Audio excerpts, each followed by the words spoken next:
ജീവിതത്തിലെ യഥാർത്ഥ സമ്പാദ്യം എന്തായിരിക്കണം? അത് പണം സ്വരൂപിക്കുന്നതാണോ? അതോ സ്വർണ്ണ വകകൾ സ്വരൂപിച്ചു കൂട്ടുന്നതാണോ? അതോ വസ്തുക്കൾ വാങ്ങിക്കൂട്ടുന്നതാണോ?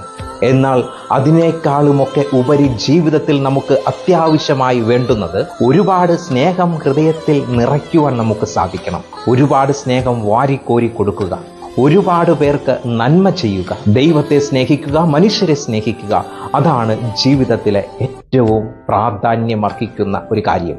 സ്നേഹിക്കുമ്പോൾ നമുക്ക് ബഹുമാനിക്കുവാൻ സാധിക്കണം. എല്ലാവർക്കും അർഹമായ പരിഗണനയും സ്ഥാനവും കൽപ്പിച്ചു നൽകുവാൻ നമുക്ക് സാധിക്കണം. സ്നേഹത്തോടെ ഇടപഴകുവാൻ നമുക്ക് സാധിക്കണം എന്നുള്ളത് അത്ര എളുപ്പമുള്ള ഒരു കാര്യമല്ല. എങ്കിലും ജീവിതത്തിൽ മുന്നേറുവാൻ ഏറ്റവും എളുപ്പമുള്ള ഒരു കാര്യം ഇത് തന്നെയാണ്. സ്നേഹമുള്ളിടത്താണ് സൗഹൃദങ്ങൾ ഉണ്ടാകുന്നത്.